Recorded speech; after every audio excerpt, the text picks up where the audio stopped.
ഗ്രാമിക ന്യൂസിലേക്ക് സ്വാഗതം. മട്ടന്നൂർ കണ്ണൂർ റോഡിൽ പ്രധാന പാതയിലെ വെള്ളക്കെട്ടിന് പരിഹാരം കാണുന്നു.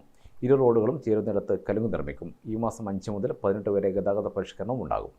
മഴയിൽ വെള്ളം റോഡിലൂടെ കുത്തിയൊഴുകുന്നത് പരിഹരിക്കുന്നതിന് ഇരിക്കൂർ റോഡ് ജംഗ്ഷനിൽ കലുങ്ക് നിർമ്മിക്കുന്നതിന് തീരുമാനമായി. നിർമ്മാണ പ്രവൃത്തിക്കായി 5 മുതൽ 18 വരെ റോഡ് അടച്ചിട്ട് പരിഹാരം കാണും. 50 വർഷം മുമ്പ് നിർമ്മിച്ച കലുങ്കിലൂടെ വെള്ളം ഒഴുകിപ്പോകാതിനെ തുടർന്ന് മഴവെള്ളം റോഡിലൂടെ ഒഴുകുന്നത് കഴിഞ്ഞ ദിവസങ്ങളിൽ ഗ്രാമിക റിപ്പോർട്ട് ചെയ്തിരുന്നു. ഇത് യാത്രക്കാർക്കും വ്യാപാരികൾക്കും ദുരിതമായ സാഹചര്യത്തിലാണ് നഗരസഭ മുൻകൈയെടുത്ത് പൊതുമരാമത്ത് KRFP അധികൃതരുമായി ചർച്ച നടത്തി പുതിയ കലുങ്ക് നിർമ്മിക്കാൻ തീരുമാനിച്ചത്. ഇരിക്കൂർ ഭാഗത്തേക്കുള്ള ബസ്സുകൾ മട്ടന്നൂർ ജംഗ്ഷനിൽ നിന്നും മാനവ മൈതാനം വഴി ഇരിക്കൂർ റോഡിൽ പ്രവേശിക്കണം. മറ്റു ചെറിയ വാഹനങ്ങളെല്ലാം ഇരിട്ടി റോഡിൽ നിന്നുള്ള ബൈപ്പാസ് വഴി പോകണം. ഇരിക്കൂർ ഭാഗത്തേക്കുള്ള വലിയ ചരക്ക് ലോറികളും ഭാരവാഹനങ്ങളും ചാലോട് വഴിയോ കളറോഡ് കല്ലൂർ മരുതായി റോഡ് വഴിയോ ഇരിക്കൂറിലേക്ക് പോകേണ്ടതാണ്. ഇരിക്കൂർ മരുതായി ഭാഗത്തു നിന്നുള്ള ചെറിയ വാഹനങ്ങൾ കല്ലൂർ വഴിയോ ആയിരംചാൽ ഗാന്ധി റോഡ് വഴിയോ മാനവ മൈതാനം വഴിയോ ടൗണിലെത്തണം. ഇരിക്കൂർ ഭാഗത്തു നിന്നുള്ള ബസ്സുകൾ ബൈപ്പാസ് റോഡിൽ നിന്നും മാനവ മൈതാനം വഴി ടൗണിലെത്തണം. ഗതാഗത നിയന്ത്രണങ്ങളുമായി എല്ലാ വിഭാഗം ജനങ്ങളും സഹകരിക്കണമെന്നും നഗരസഭാ ചെയർമാൻ ഷാജിദ് അഭ്യർത്ഥിച്ചു. ഗ്രാമിക ന്യൂസ്, മട്ടന്നൂർ.